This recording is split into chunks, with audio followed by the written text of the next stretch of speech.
On the 27th of January 1945, sometime in the afternoon, prisoners in Auschwitz saw something strange and eerie.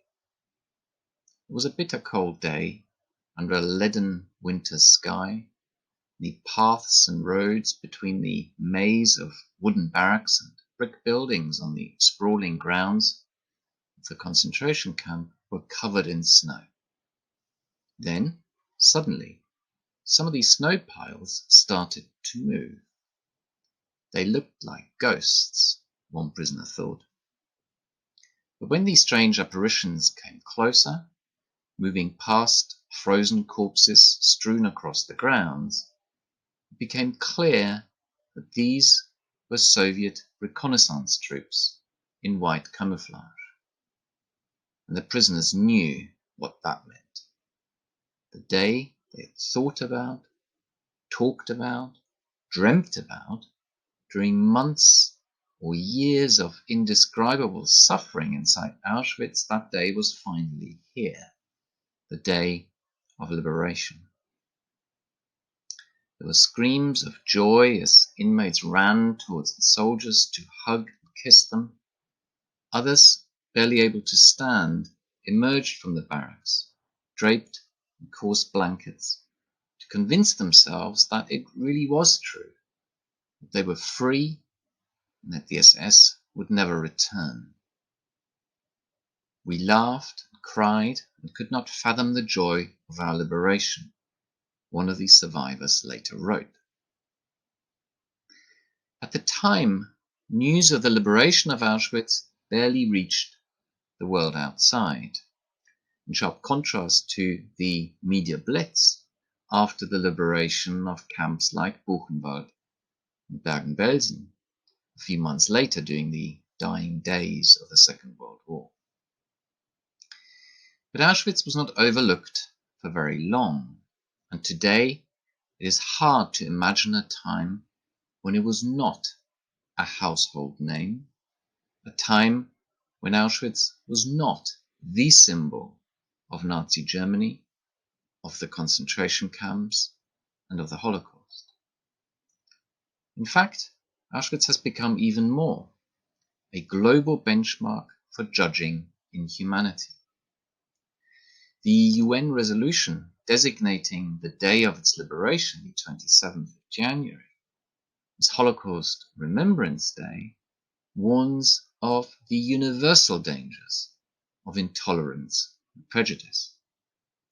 Some have stretched the significance of Auschwitz even further, using it as a universal emblem of evil to draw skewed analogies for political purposes, from abortion to vivisection. As the historian Scholl Friedlander put it, Auschwitz is the central metaphor for evil in our time. As a result, Auschwitz has turned into a site with many different meanings, threatening to obscure its often very intricate history. Before it became a symbolic space, Auschwitz was a concrete historical one which grew and developed in complex ways. As we commemorate the 75th anniversary of its liberation this year, I want to take this opportunity and place the camp back into history and reflect on questions like, what was Auschwitz? How did it evolve? What was its role in the Holocaust? Above all, I want to focus on the fateful months before and after liberation to get a clearer sense of what it is exactly that we commemorate on the 27th of January. Before I do so, though, I want to briefly clear up 4 common misconceptions about the camp and about its history. First, Auschwitz is not synonymous with the Holocaust, the radical persecution and systematic murder of European Jews by the Nazi regime.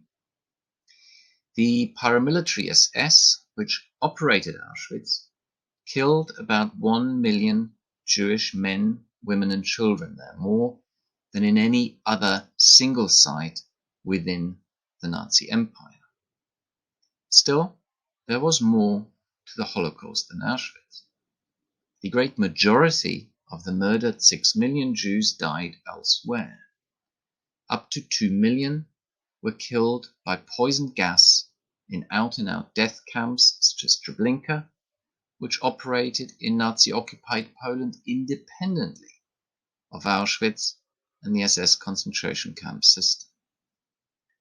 Other Jewish victims were executed by Nazi killing squads in ghettos, fields, forests, during massacres sometimes described as the Holocaust by bullets.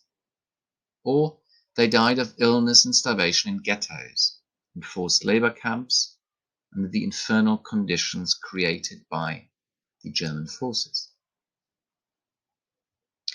Second, despite the preeminence of Auschwitz in Holocaust memory, the camp was not created for the annihilation of European Jewry.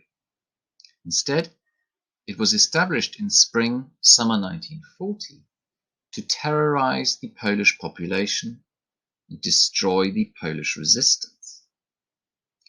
Auschwitz was set up as the first SS concentration camp in Nazi-occupied Poland, following the German invasion in 1939, which marks the beginning of the Second World War. We see a photo here of the Auschwitz SS outside the so-called staff building in Auschwitz, which is the building where the first Polish political prisoners were taken in summer 1940 before the nearby main camp was finished and they moved there. For well over a year, Polish political prisoners made up the vast majority of victims in Auschwitz. Then, in autumn 1941, these surviving Polish prisoners were joined by thousands of others, Soviet POWs, who were sent to Auschwitz as slave laborers. The camp's new huge extension at nearby Birkenau, where the SS would later build new crematoria and gas chambers to murder the Jews of Europe, was initially earmarked for these Soviet prisoners. Jewish prisoners, meanwhile, were still in a small minority. On the 6th of January 1942, that is 2 weeks before the infamous Wannsee Conference, where leading Nazi officials came together outside Berlin to coordinate the so-called final solution. On the 6th of January 1942, the Auschwitz SS counted less than 200 registered Jewish inmates among the well over 10,000 prisoners. This leads to the third point I want to make, and that is that Auschwitz came rather late to the Holocaust. The Nazi war against the Jews intensified dramatically during the second half of 1941, following the German attack on the Soviet Union. By the end of the year, around 600,000 Jews have been killed in the newly conquered Soviet territories. The Nazi regime was already moving towards the extermination of European Jewry as a whole. Plans were now underway for regional killing facilities in occupied Poland and occupied Soviet territory, targeting Eastern European Jews, especially those judged by the German authorities to be unfit for work. Chelmno was the first such death camp to operate in December 1941. We see here a photo of a deportation of Jews from Lodz to the Chelmno death camp. Auschwitz, meanwhile, at this point was not yet a Holocaust death camp. Systematic deportations of Jewish men and women began in March 1942, but these transports were still primarily about slave labor, not about immediate mass extermination. This function only emerged during late spring and summer 1942, and only from July 1942 did mass deportations from across Europe and the murder of those judged unfit for labor on arrival become routine. But Auschwitz was still eclipsed by other death camps. In 1942, around 190,000 Jews died in Auschwitz compared to over 800,000 in Treblinka. It was only later, towards the end of the Second World War, when Treblinka and other death camps had already closed down again, and the majority of Jews under Nazi rule had been murdered, that Auschwitz became what the historian Peter Hayes called the capital of the Holocaust. Fourth, and finally, it's important to stress that Auschwitz was singular in the Third Reich. It was the only SS concentration camp that also operated as a major Holocaust death camp. Conversely, it was the only major Holocaust death camp to also operate as a concentration camp. What does that mean? Well, death camps like Treblinka had only a single function, and that was to kill as many Jews as possible, as quickly as possible. It often took only a few hours between the arrival of a deportation train at Treblinka and the murder of all those on board. Auschwitz, by contrast, had more than a single purpose and held Jewish and non-Jewish prisoners alike. Auschwitz was always a site with multiple missions, including murderous slave labor for the German authorities. Labor dominated the lives of registered prisoners, Jews and non-Jews, and not just in the main camp and Birkenau, but far beyond, as the Auschwitz SS set up more than 36 satellite camps near construction sites, factories, farms, mines, and more. The biggest of these satellite camps was established near Monowitz, where prisoners had to build a huge IG Farben factory for the production of synthetic fuel and rubber. It was this singular nature of Auschwitz as a unique hybrid of concentration camp and major death camp that gave rise to the so-called SS selections of Jewish prisoners on arrival, which started in summer 1942. We see a photograph taken here by an SS man in Auschwitz in May 1944 of one such so-called selection of Jews arriving on a deportation train from Hungary and Birkenau. As far as the Auschwitz SS was concerned, all Jews were doomed. The only question was how they would die. Some would be registered for murderous forced labor, together with non-Jewish prisoners, and worked to death. The great majority, the young and old, the weak and sick, mothers with children, would be sent straight to these specially constructed gas chambers. Let me now return to the 27th of January 1945. As we've seen, the Day of Liberation has become the day when we commemorate the Holocaust. But the camp that Soviet soldiers encountered that day was very different from what it had been just a few months earlier, the time it reached its murderous peak.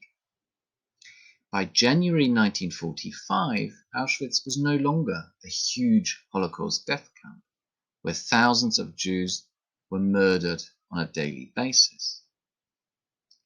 Neither was it a vast concentration camp, where many tens of thousands of Jewish and non-Jewish prisoners toiled daily for the German war effort. The camp that the Red Army liberated on the 27th of January was in many ways an empty ruin. In view of the advancing Red Army, the SS had spent several months preparing for the evacuation of the camp. If Auschwitz had to be abandoned, then nothing of use and value was supposed to be left behind. As a result, many buildings were dismantled and destroyed. This included, for example, the huge warehouse compound right next to the Birkenau gas chambers, where the belongings of murdered Jews had been stored. The remnants of these wooden barracks were still smoldering when the Soviet soldiers arrived. The SS also demolished the crematoria and gas chambers. As we can see here, a Soviet photograph of one of the destroyed crematoria.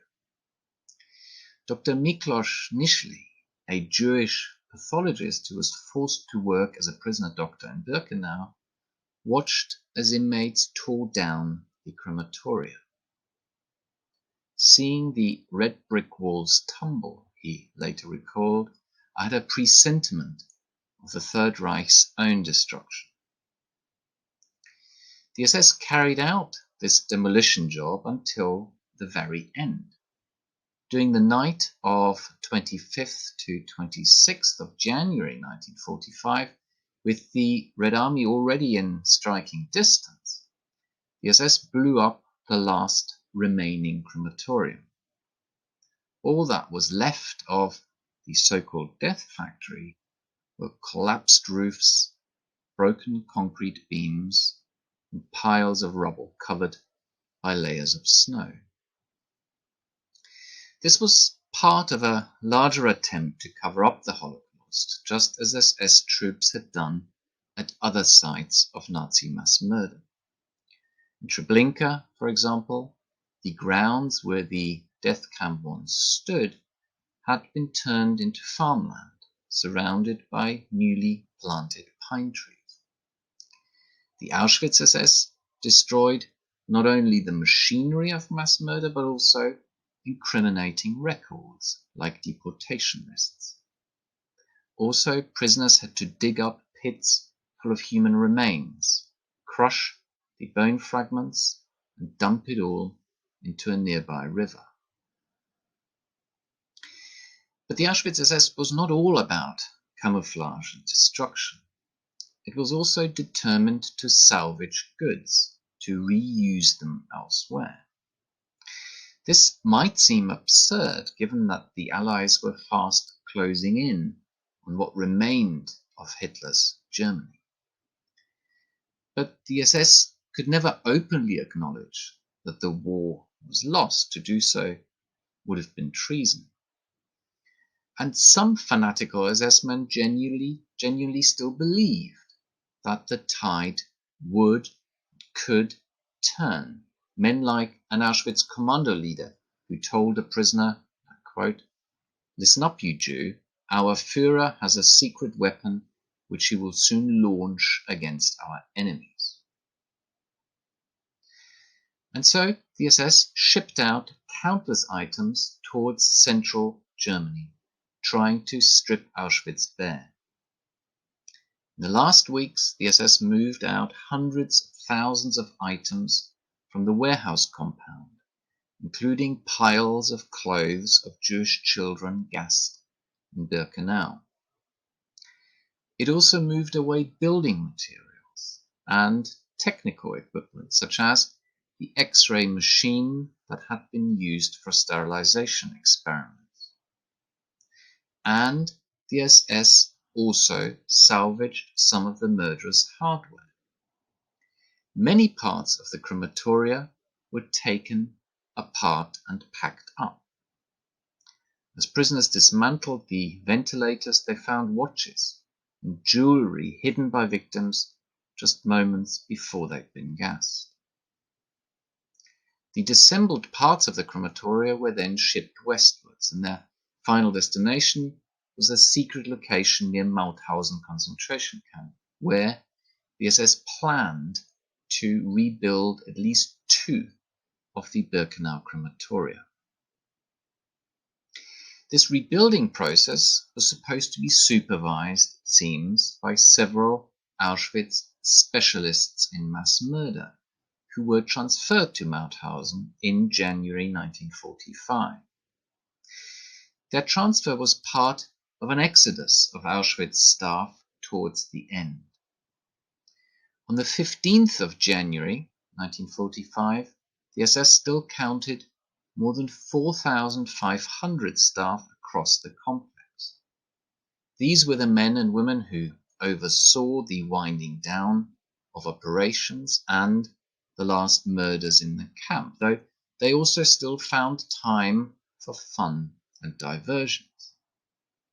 On the 19th of December 1944, less than 6 weeks before liberation, a Berlin dance band performed in the Auschwitz SS service club. And as we can see on this photograph here, in early January 1945, senior SS officers, led by the last commandant of Auschwitz, Richard Baer, shot dozens of rabbits during a hunt in the snow, followed by food and drink in the SS officer mess. But when the Soviet troops arrived, just a few weeks later, the SS had gone. Almost all of the prisoners were gone as well. There were just 7,500 inmates left on the 27th of January, only a fraction of the over 135,000 inmates held in the complex in the previous summer. Most of the prisoners left behind in Auschwitz were sick and weak and had been abandoned during the final evacuation of the camp in mid-January, when the SS forced tens of thousands onto the icy roads outside, facing a 40-mile march followed by grueling train transports. And we have an image here from a covert film shot by a resident in Kolin in central Bohemia of one such train transport of Auschwitz prisoners. Deluded SS officers hoped to force these prisoners into slave labor once they reached concentration camps further west, to help turn the tide in the war in Germany's favor. Among these evacuated prisoners were 16-year-old Elie Wiesel, who was just skin and bones after months inside the camp, and his father Shlomo, who walked next to him, utterly exhausted. It was only because of his father, Wiesel later wrote, that he did not give up and let himself sink into the snow. Many others did, or were shot by the SS. Overall, an estimated 15,000 men, women and children from the abandoned Auschwitz complex perished during these death transports in January 1945. Now, the Auschwitz Death March is part of Holocaust memory, at least in its broader outline. What is far less well known is that the process of moving prisoners away from Auschwitz had in fact begun months earlier. For most of its life, Auschwitz had been the final destination for prisoners. Few prisoners who arrived had ever left the camp alive.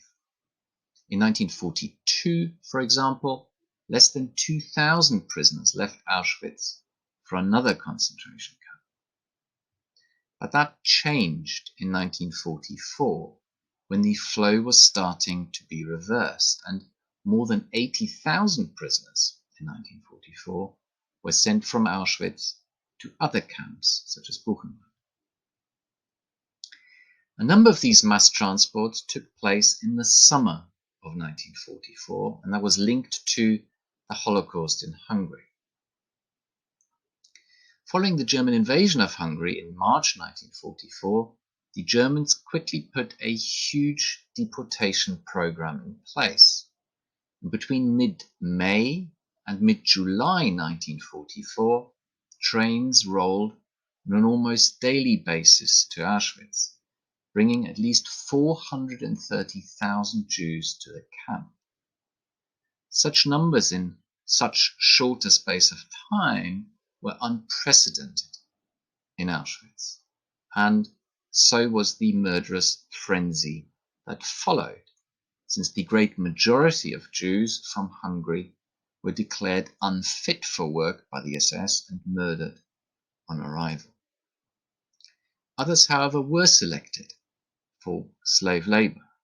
Some of them remained in Auschwitz, but others were sent to camps inside the old German borders after the Nazi regime, facing a growing shortage of labor power late in the war, reversed an earlier ban on deploying Jewish prisoners inside the German heartland. For example, in early June 1944, a transport with 4,000 male prisoners, most or all of them from Hungary, was sent from Auschwitz to a satellite camp of Groß-Rosen to help construct a huge network of underground bunkers for Hitler and the top brass of the Nazi regime. More prisoner transports from Auschwitz followed in autumn and winter 1944, prior to the death march. As a result, the daily Auschwitz prisoner population almost halved in 4 months, dropping to around 70,000 by late December 1944. In due course, several compounds were closed down and dismantled, including a huge expansion in Birkenau itself. Among the prisoners who left Auschwitz around this time were Anne Frank and her older sister Margot. They'd arrived in Auschwitz in early September 1944 on the last major deportation train to leave the Netherlands, having been arrested in hiding in Amsterdam. In early November 1944, Anne and Margot were then forced on another deportation train with around 1,000 women selected for slave labor and deported from Auschwitz to Bergen-Belsen. As a result of all these deportations and the death march, many Auschwitz barracks, once unbearably overcrowded, stood empty when the Red Army arrived. Soviet soldiers found a largely deserted complex, a desolate ghost town, stripped bare, broken down, without SS staff, and with few survivors. This was Auschwitz on the 27th of January 1945, the day the camp ceased to exist as an SS camp. But the end of Auschwitz should not lead us to believe that the Holocaust ended that day too, or that the suffering of its former prisoners was over. Because the ghost of Auschwitz, as we will see next, lived on for several more terrible months inside other concentration camps with deadly consequences. In late January 1945, tens of thousands of former Auschwitz prisoners were held in other concentration camps following these earlier deportations. More would join them over the coming days as further survivors of the death march arrived.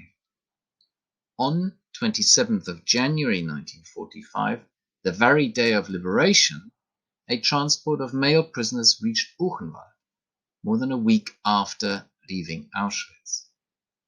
In a contemporary document, even the Buchenwald SS doctor had to concede that their physical condition was, quote, poor. The sick and exhausted men from Auschwitz joined more than 100,000 prisoners in Buchenwald, the largest remaining concentration camp complex at this point. Around 1 in 3 of these prisoners in Buchenwald was Jewish, mostly from Hungary, Poland, and for them, as well as for many non-Jews, the end of suffering was still a long way off. The most lethal spaces inside the remaining camps were special compounds, where the SS left ill prisoners to die. Among the worst such compounds was the so-called Little Camp in Buchenwald, which was desperately overcrowded with starving and sick prisoners, covered in sores, wounds, dirt, vermin, and excrement. We see a photo here taken by US troops of the little camp after liberation. Elie Wiesel has been identified as the 7th from the left in the second row of bunks. Between January and April 1945, more than 5,000 prisoners died inside the Buchenwald Little Camp, including recent arrivals from Auschwitz. One of these victims was Shlomo Wiesel, who had survived the death march from Auschwitz, only to die in Buchenwald. His son later said that Buchenwald, which had promised to be an improvement on Auschwitz, turned out to be much the same. At first, he later wrote, the little camp was almost worse for me than Auschwitz. And after his father died, Elie Wiesel lost the will to live too. Someone had died inside me, he later wrote, and that someone was me. Camps other than Buchenwald also became disaster zones in early 1945. Never before in the history of the SS concentration camps would so many inmates perish from disease and deprivation than in the final months of the war. The deadliest camp of them all was Bergen-Belsen. The camp doubled in size in just 8 weeks, reaching over 40,000 prisoners by early March 1945. And as the camp grew, so did hunger, illness, and death inside. In March 1945 alone, more than 18,000 prisoners are estimated to have perished in Bergen-Belsen, including survivors of Auschwitz. Among them were Anne and Margot Frank, who died ravaged by typhus and dysentery. In addition to death by deprivation, the camp SS also continued to execute prisoners en masse because they were regarded as dangerous, because they knew too much about SS crimes, or because they were frail and sick and therefore seen as health risks, as drains on resources, or as obstacles during forthcoming evacuations. In the early months of 1945, the SS executed several tens of thousands of inmates by shooting, lethal injection, and gas. In Ravensbrück, for example, the first purpose-built SS camp for women, the SS started to operate its own gas chamber around late January, early February 1945. A former SS officer later testified that 150 women were forced into the chamber at any one time, told that they would be deloused before the gas was inserted. After 2 or 3 minutes, it was quiet inside, the SS officer later recalled. This officer was Johann Schwarzhuber, who had recently arrived in Ravensbrück, having previously served for several years in Auschwitz. And Schwarzhuber was surrounded by several familiar faces from Auschwitz, killing experts who'd been dispatched to Ravensbrück to help decimate supposedly sick or dangerous prisoners. They were led by none other than Rudolf Höss, the first Auschwitz commandant who had appeared in Ravensbrück in late 1944 to supervise mass shootings and the construction of the new gas chamber. Former Auschwitz staff also played a prominent role in other SS concentration camps in 1945. After the evacuation of Auschwitz, some SS staff had been sent to fight at the front. but many more were redeployed to other camps and brought all they had learned about abuse and killing with them. At the top stood senior Auschwitz officers, veterans of the Holocaust. Richard Beer, for example, whom we last met on the rabbit hunt across the frozen meadows around Auschwitz, was appointed as the new commandant of Dora concentration camp, where he oversaw an immediate increase in violence. Another new commandant, Josef Kramer in Bergen-Belsen, had arrived via Auschwitz as well, followed by other veterans of the camp. They are all bastards, thugs, and sadists, one Jewish prisoner noted in his secret Bergen-Belsen diary in 1945. One day in the previous summer, in July 1944, Kramer, Beer, Höss, and other Auschwitz staff had gathered, all smiles, at the rustic SS retreat called Solarhütte, some 30 kilometers outside of Auschwitz, to toast the mass murder of Hungarian Jews in Auschwitz-Birkenau. And we see here a photo taken at that time in July 1944, showing Beer, Mengele, the SS doctor in Birkenau, Kramer and Höss. Several months on, Auschwitz was no more, and these men now presided over the final cataclysm of violence in camps like Bergen-Belsen and Ravensbrück. Even after its demise then, Auschwitz still cast a long shadow over the SS concentration camp system. This shadow was not lifted until the Allies liberated the last camps and inmates in April and early May 1945.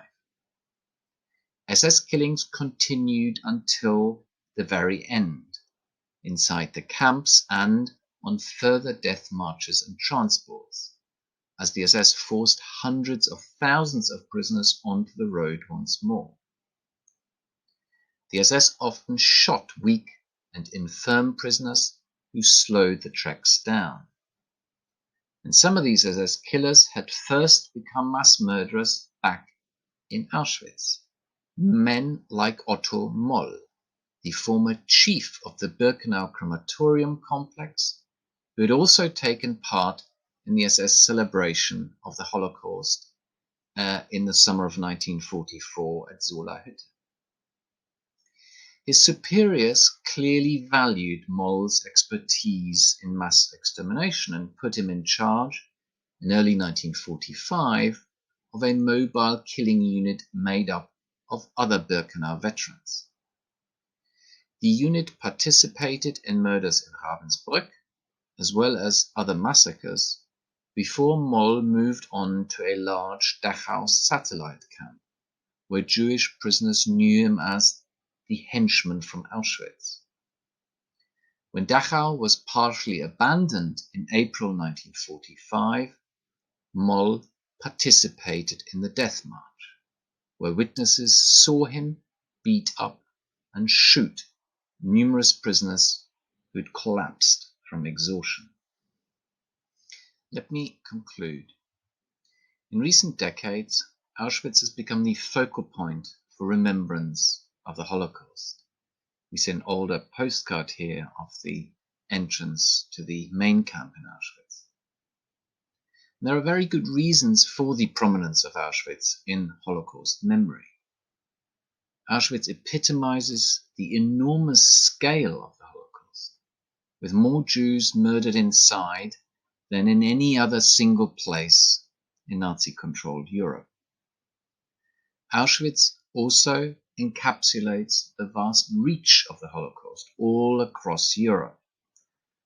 Only in Auschwitz did the SS systematically kill Jews from across the continent, deported to their deaths from Poland and Hungary, Greece, Italy, Norway, and many other countries. Because of its singular nature, Auschwitz captures many facets of the Holocaust, from destruction through labor to the extermination of those declared unfit for work. So Auschwitz must hold a central place in the commemoration of the Holocaust. Still, the dominant memory of Auschwitz should not obscure the fate of other victims elsewhere. There are many other places and many other days in addition to the 27th of January, which must also be part of our commemoration.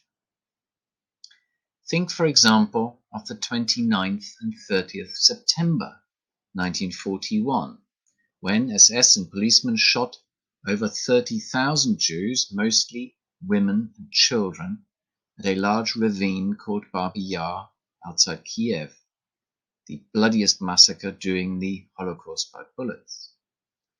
Or think of the 19th of April 1943, when a German attempt to liquidate the Warsaw Ghetto, which had been the largest Nazi ghetto in occupied Poland at one point, holding almost 450,000 Jews under catastrophic conditions, when the German attempt to liquidate that ghetto was met with armed resistance, a desperate uprising against the Nazi policy of extermination. As for Auschwitz itself, we should remember that the 27th of January 1945, the day of its liberation, was only one of well over 1,500 days in a long, complex history of degradation, destruction, and death. Each single day brought more suffering, and one can easily think of days that capture the essence of Auschwitz more fully than its last day, when the camp was all but an empty shell, and just a tiny fraction of the estimated 1.3 million men, women, and children deported here was liberated. Finally, we must remember that the end of Auschwitz did not mean the end of suffering for Jews and other prisoners in SS camps. The Nazi regime never abandoned the final solution, and the murder of Jews continued even after the gassings in Auschwitz had stopped. Indeed, Auschwitz lived on for months after its liberation, elsewhere, through its dispersed staff and prisoners. The great majority of Auschwitz survivors were not liberated in Auschwitz itself, but in other camps, months later, after more indescribable suffering. Only the Allied victory put an end to the SS killings. The last major SS camp to be liberated was Ebensee, a satellite camp of Mauthausen, where US troops encountered an estimated 16,000 survivors on the 6th of March 1945. A number of these survivors had come from Auschwitz, some 350 miles away. Among them was Dr. Miklos Nischli, the Hungarian pathologist, who had endured many more weeks of terror since he left Auschwitz on the death march. And liberation did not put an end to suffering, not in Ebensee, where more than 700 liberated prisoners died within a few weeks, nor elsewhere either. As for those who lived and left the camps, like Nischli, they were marked forever by Auschwitz. As Nischli wrote a few months later in his memoir, he had returned home, but he was not free. Quote, "I walked like my own ghost, a restless figure in the once familiar streets." Thank you very much.